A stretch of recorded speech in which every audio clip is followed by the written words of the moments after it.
Na aula passada, estudamos o sistema cardiovascular e aprendemos como funciona o coração e como o sangue flui através de nossas veias e artérias e chega até todo o nosso corpo. Na aula de hoje, iremos aprender sobre o sistema digestório, o órgão humano responsável pelo processo de ingestão e absorção dos nutrientes que obtemos através da alimentação. Esse processo de ingestão e absorção ocorre através da ação de vários órgãos e glândulas que formam o canal alimentar, que agem sintetizando substâncias essenciais no processo de digestão. Os órgãos que compõem o sistema digestório são a boca, a faringe, o esôfago, o estômago, o intestino delgado, o intestino grosso e o ânus. Já as glândulas acessórias desse sistema são as glândulas salivares, o pâncreas e o fígado. Órgãos do sistema digestório.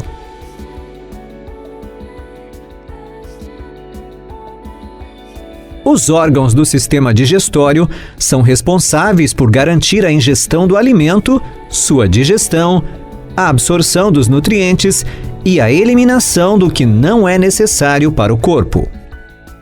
A seguir, conheceremos melhor cada componente do sistema digestório e o funcionamento de cada estrutura no papel da digestão. Boca. A boca é o local onde a digestão começa.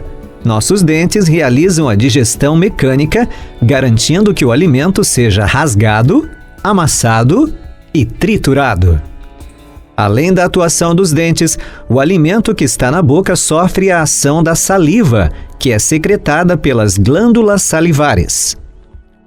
A saliva contém a enzima amílase, também conhecida por ptialina, que promove o início da digestão dos carboidratos, os açúcares que ingerimos. A língua também é importante nessa etapa, garantindo que o alimento se misture à saliva e forme o chamado bolo alimentar. É a língua também que ajuda na deglutição do bolo alimentar, empurrando-o em direção à faringe. Faringe. Como estudamos nas aulas passadas, esse é um órgão comum ao sistema digestório e respiratório, abrindo-se em direção à traqueia e ao esôfago. O bolo alimentar segue da faringe para o esôfago. Esôfago. É o órgão tubular e musculoso que conecta a faringe com o estômago. O bolo alimentar atinge o estômago graças às contrações do músculo liso que forma o esôfago. Essas contrações são chamadas de contrações peristálticas. Estômago. O estômago está localizado logo abaixo do diafragma.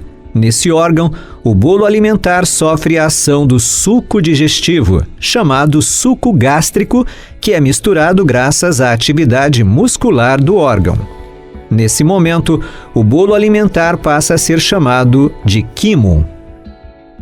O suco gástrico apresenta entre seus componentes a pepsina, que atua na digestão de proteínas, e o ácido clorídrico, que torna o pH do estômago baixo e promove a ativação da pepsina. Geralmente, o ácido clorídrico e a pepsina não causam irritação na parede do estômago, pois esta apresenta um muco que a reveste. Além disso, há a renovação constante das células que revestem o interior do estômago. Intestino delgado. Trata-se da porção mais longa do sistema digestório, que possui cerca de 6 metros de comprimento. Possui 3 segmentos: o duodeno, o jejuno e o íleo. Nessa porção do sistema digestório, a digestão é finalizada e há absorção de nutrientes. O órgão é responsável pela maior parte do processo de digestão. Na primeira porção, chamada de duodeno, o quimo, vindo do estômago, sofre a ação das secreções pancreáticas, da bile e de secreções produzidas pelo próprio intestino delgado. A secreção pancreática rica em bicarbonato ajuda a neutralizar a acidez do quimo. Além disso, apresenta enzimas diversas como a tripsina e a quimiotripsina, que atuam nas proteínas. A bile, produzida pelo fígado e armazenada na vesícula biliar, atua como emulsificante, facilitando a digestão dos lipídios.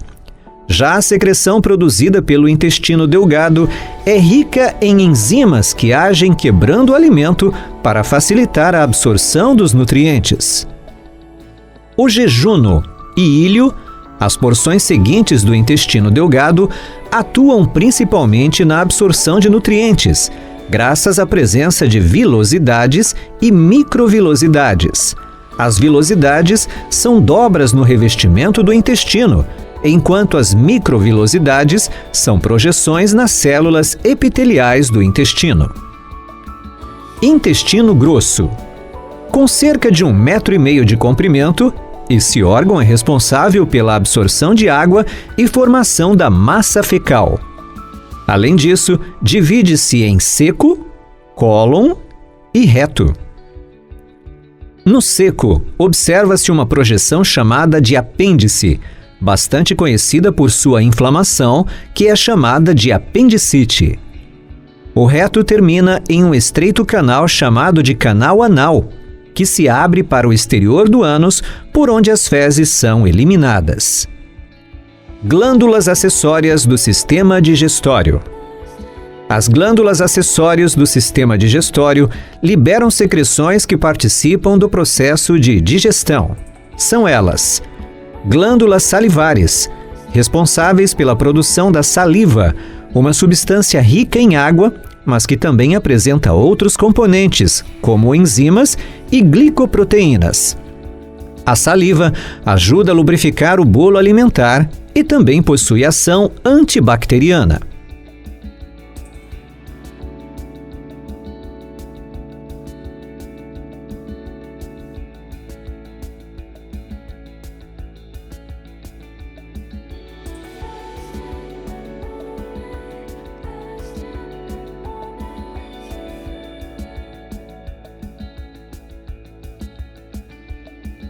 Pâncreas. Glândula mista, ou seja, possui funções endócrinas e exócrinas.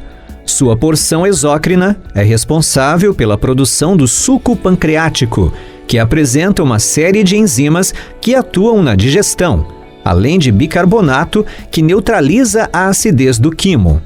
A porção endócrina do pâncreas é responsável pela produção dos hormônios insulina e glucagon. Fígado. Segundo maior órgão do corpo humano, perdendo apenas para a pele. Atua em diversas funções no organismo, porém, na digestão, seu papel é garantir a produção da bile, uma substância que é armazenada na vesícula biliar e, posteriormente, é lançada no duodeno. A bile atua na emulsificação de gorduras, funcionando como uma espécie de detergente, facilitando a ação das enzimas responsáveis pela quebra de gordura. Agora que vimos rapidamente todos os órgãos e glândulas que compõem o sistema digestório, aprenderemos a função e a anatomia de cada parte envolvida no processo de ingestão do alimento até sua completa absorção dos nutrientes e eliminação através das fezes. A boca. A boca é a porta por onde entra o alimento do nosso corpo. Esse primeiro momento em que colocamos o alimento na boca é fundamental para a nossa nutrição. É nesse estágio em que o alimento começa a ser triturado com auxílio dos dentes, que tem a função de transformar o alimento em partículas menores, em um processo chamado mastigação. Temos também alguns receptores nervosos em nossa boca que mandam sinais para o cérebro produzir mais ou menos saliva, de acordo com a necessidade daquele alimento.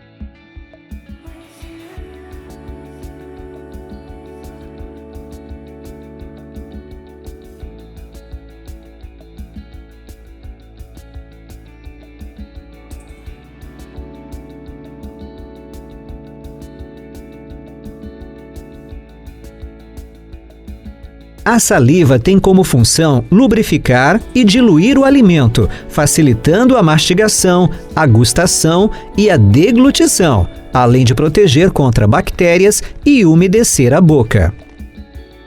Uma pessoa adulta produz cerca de 1 a 2 litros de saliva por dia e, ao ingerir algum alimento, a quantidade de saliva secretada aumenta. Ficamos com água na boca, porque o nosso sistema nervoso estimula a produção de saliva pelas glândulas salivares quando sentimos o cheiro ou o sabor de algum alimento. Em verde, podemos ver a parótida, glândula que fica dentro da nossa bochecha e é responsável por produzir a saliva, que vai até a nossa boca através de dutos que atravessam os músculos da face e se inserem dentro da nossa boca.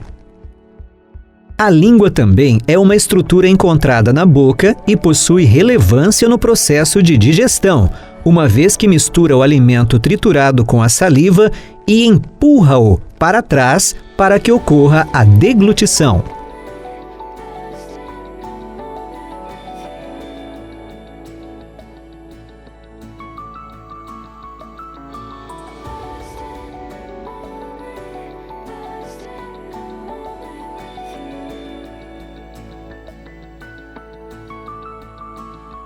Além disso, é importante para a fala e também para a percepção de sabores, pois possui papilas gustativas, que são células receptoras que têm a capacidade de distinguir os sabores e criam o nosso paladar. Elas são encontradas em áreas diferentes da língua, vejam só.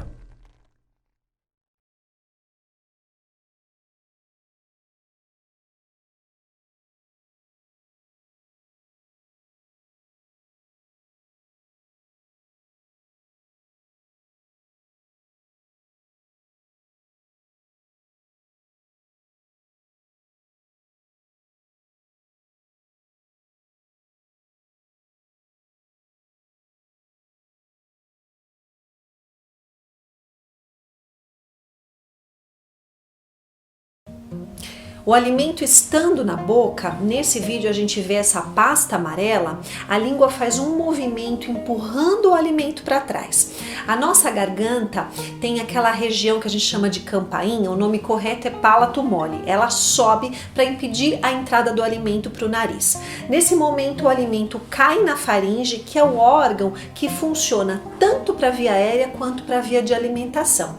Então, para que esse alimento não caia na via errada, na via aérea, a garganta vai subir, essa região aqui do gogó, e uma pequena tampinha que nós chamamos de epiglote fecha totalmente a entrada da via aérea, conduzindo o alimento para o lugar correto. No engasgo acontece uma falha no fechamento da epiglote, no fechamento dessa tampa. Então, algum resquício de alimento vai para onde não deve e nós temos esse acesso de tosse que a gente chama de engasgo. Nesse acesso de tosse, a gente limpa a garganta, a comida volta para o lugar certo. Quando isso não volta, é exatamente o sintoma da disfagia. A comida vai para o lugar errado e a pessoa fica com o pulmão congestionado e tem uma pneumonia. Depois que o alimento entra em nossa boca, ele é triturado e é empurrado para baixo pela língua e chega até a faringe, que possui musculaturas que contraem involuntariamente. Uma importante estrutura da traqueia é a epiglote, que também já estudamos. Ela está sincronizada com a respiração. Quando estamos prestes a engolir a comida, a língua empurra o alimento. Através desse movimento, o palato mole, que fica no céu da boca, sobe e fecha a passagem de ar entre a boca e o nariz, impedindo que a comida suba até nossas fossas nasais. Esse movimento faz com que a válvula epiglote abra o tubo alimentar e feche o tubo respiratório, fazendo com que o alimento caia até o esôfago. Esse movimento de contração muscular recebe o nome de movimento peristáltico. E é ele que faz a comida descer por todos os tubos e chegar corretamente até o seu destino final. Quando alguma coisa de errada acontece, nós nos engasgamos, que é também uma reação do corpo de tirar a comida que está entalada na faringe, que é quando vomitamos.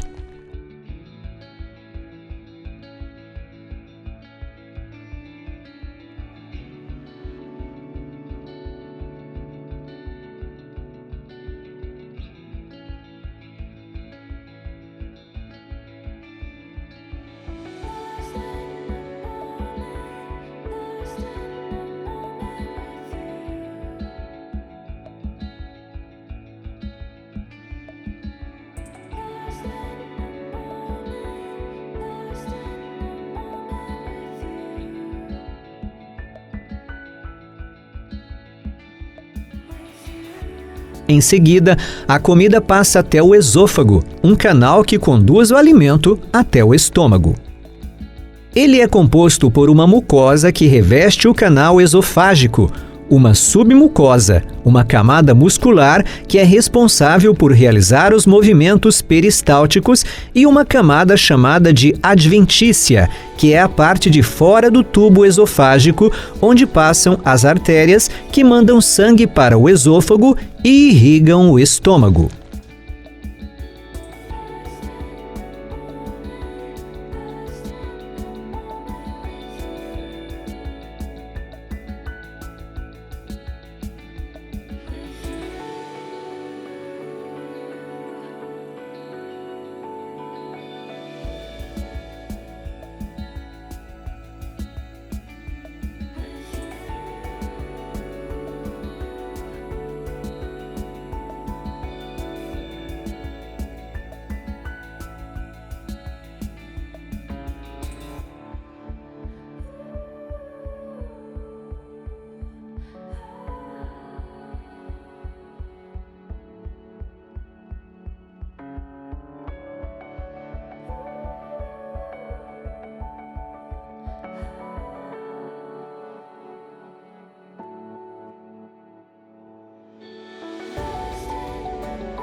Depois do esôfago, temos o estômago, a porção mais dilatada do tubo digestivo, logo abaixo do diafragma, entre o esôfago e o duodeno, no lado superior esquerdo do abdômen. Pode ser dividido em 4 partes: cárdia, que comunica o órgão com o esôfago; fundo gástrico, parte superior à entrada do esôfago; corpo, parte intermediária e principal; e piloro, na junção com o duodeno do intestino, que regula a passagem do quimo de um órgão para o outro e impede o refluxo. O estômago é revestido pela mucosa gástrica, uma camada de tecido pregueado. Em seu interior se encontram as glândulas gástricas, que produzem o suco gástrico.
Quando o alimento é engolido, passa pelo esôfago e chega ao estômago, onde esse suco envolve os alimentos em digestão e, através dos movimentos peristálticos, transforma o bolo alimentar em quimo. O estômago continua o processo de digestão dos carboidratos que foi iniciado na boca e inicia a digestão das proteínas. Vazio, esse órgão parecido com um balão possui um volume de aproximadamente 50 mililitros, mas seu tecido elástico pode expandir sua capacidade para até 4 litros. Possui 2 válvulas ou esfíncteres que mantêm o conteúdo do órgão em seu interior. O esfíncter esofágico fica na parte superior do estômago e o esfíncter pilórico na parte inferior, separando o órgão do intestino delgado. Após o alimento que ingerimos passar pelo estômago, ele cai no intestino delgado, que também faz parte do sistema digestório, um órgão de formato tubular que vai do estômago até o intestino grosso.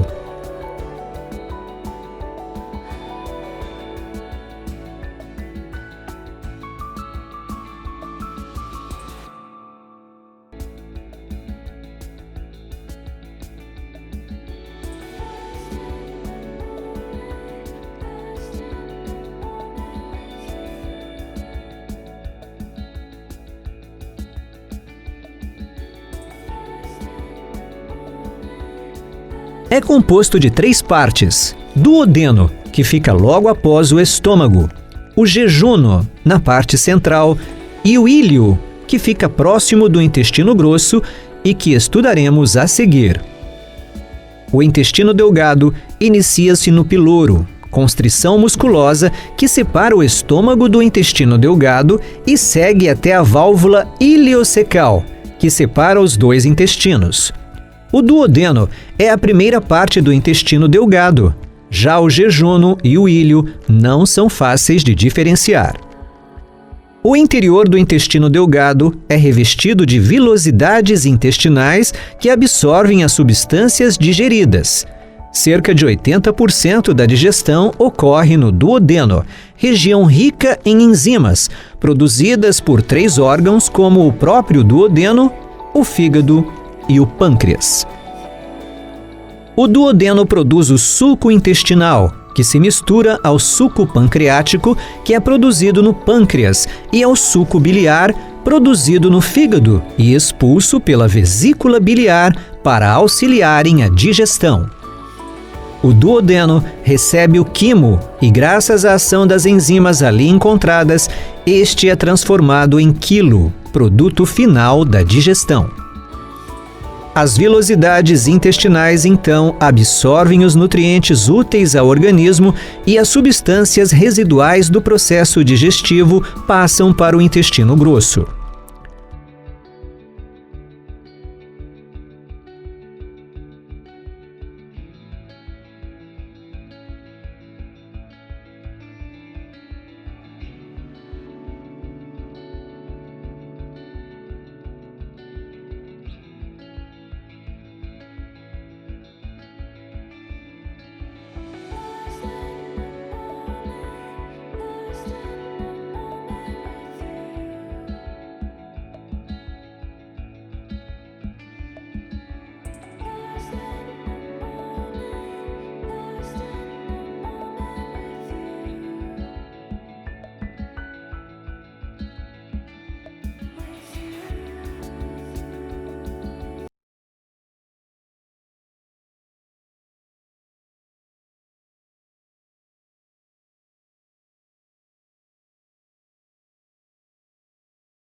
O intestino grosso é a parte final do tubo digestivo. Possui cerca de 1,5 m e divide-se em 3 partes: seco, cólon e reto. O seco corresponde à parte que se conecta ao intestino delgado e onde se localiza o apêndice cecal. O cólon atravessa quase todo o abdômen e é dividido em 4 partes: cólon ascendente, cólon transverso, cólon descendente e cólon sigmoide. O reto possui uma dilatação chamada ampola retal, que acumula as fezes, iniciando o processo de defecação. Faz a comunicação do cólon com o ambiente exterior por meio do ânus, que possui um músculo em forma de anel chamado esfíncter anal. No intestino grosso ocorre a parte final da digestão. Nele se acumulam os resíduos do processo digestivo em forma de fezes. Esse órgão também é responsável pela absorção de água, que determina a consistência do bolo fecal. Aprenderemos agora sobre os órgãos que auxiliaram no processo digestório, como o fígado e o pâncreas. O fígado é a maior glândula do corpo humano, podendo pesar até 1,5 kg, e suas principais funções no corpo humano é de metabolizar e armazenar nutrientes. Ele desempenha um papel muito importante na digestão, pois é responsável pela produção e secreção da bile, uma substância formada principalmente por ácidos biliares, colesterol e a bilirrubina. A bile derrete as gorduras que comemos, ajudando nosso corpo a digeri-las.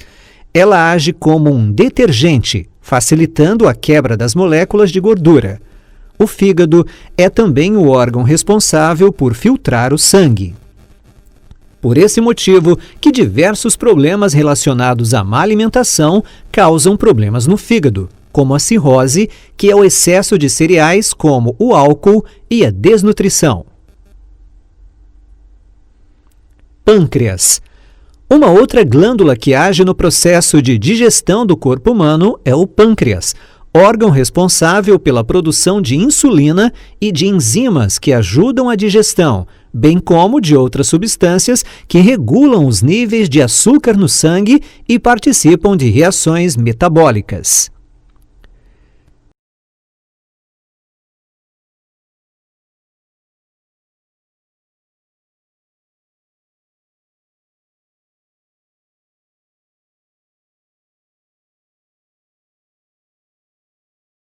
Agora iremos falar de um tema muito importante, que é a nossa nutrição e a importância da escolha dos alimentos que comemos diariamente e como eles podem impactar no funcionamento do nosso cérebro e da nossa disposição.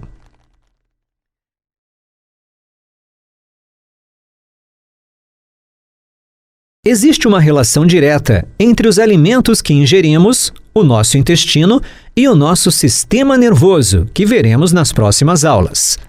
Quer dizer que determinados alimentos que ingerimos podem nos fazer produzir hormônios específicos ou deixar de produzir hormônios essenciais. Esses hormônios, por sua vez, têm influência no nosso humor, no nosso sono e na nossa energia. Veremos a seguir o que diz o Dr. Wilson Della Páscoa Jr. em seu vídeo chamado Intestino, o segundo cérebro. Oi pessoal, bem-vindo ao Testosterona é Vida. Essa é a nossa página. Meu nome é Wilson Della Páscoa, eu sou médico andrologista, sou médico nutrólogo. Antes de mais nada, vou pedir para você que, se não está inscrito, inscreva-se no nosso canal, dê um like aí embaixo, ative o sininho, e isso fará que você receba informações sempre que nós trouxermos um assunto novo e interessante para todos. Hoje eu vou falar para vocês sobre o chamado segundo cérebro. Vocês já ouviram esse termo? É um tema cada vez mais em voga. O segundo cérebro é o nosso velho e conhecido intestino. Olha que coisa maravilhosa. Antigamente, acreditava-se que o intestino era um tubo muscular que tinha a função de absorver o trato alimentar, produzir cocô e eliminar o que era indesejável. Hoje nós demos uma definição muito mais nobre para o intestino. Hoje nós sabemos que o intestino é um tubo neurológico revestido por mucosa, o tecido muscular. O intestino é um maravilhoso órgão endócrino, é um órgão neurológico e se comunica diretamente com o cérebro. Então nós temos o cérebro, que é o nosso primeiro cérebro, e temos o segundo cérebro, que é o trato gastrointestinal. Eles são tão correlatos e tão próximos que o maior nervo do corpo humano, o 10º par craniano, chamado nervo vago, ele liga, é um tubo neurológico que comunica diretamente o cérebro ao sistema gastrointestinal. As ondas de contração do cérebro e do intestino ocorrem simultaneamente, ou seja, eles conversam entre si na mesma sintonia. E o mais interessante é que 90% das informações vão do intestino para o cérebro e não ao contrário. São as chamadas fibras aferentes. Ou seja, tudo que ocorre no intestino, o cérebro sabe de imediato. E por que disso? Porque o cérebro depende muito da ação do intestino, assim como o intestino depende da ação do cérebro. Você já ouviu falar aquele termo, deu frio na barriga, congelou meu estômago, soltou meu intestino? As ações emocionais se traduzem em ações no intestino diretamente. Isso é devido à poderosa conexão entre esses dois órgãos. E para o intestino funcionar bem, ele precisa ter um equilíbrio de uma coisa chamada flora bacteriana. Você já ouviu falar disso? Está cada vez mais na moda entre os médicos, entre os nutricionistas, entre os profissionais de saúde. Agora nós estamos dando cada vez mais valor para a flora bacteriana. Acredite ou não, gente, nós temos aproximadamente, para cada célula do corpo humano, a gente tem 9 a 10 elementos de DNA não humanos, ou seja, as bactérias no intestino. Nós temos bilhões de bactérias no intestino. Se eu raspar meu intestino da boca até o final, eu vou conseguir no final aproximadamente 3 quilos de bactérias. São as bactérias boas, chamadas simbióticas, e as bactérias ruins, chamadas patogênicas. Elas têm que estar em equilíbrio, porque se não tiver, vem uma série de doenças de má qualidade de vida. Nós vamos dar continuidade desse assunto na próxima semana. Continue ligado conosco e até o próximo Testosterona na Vida.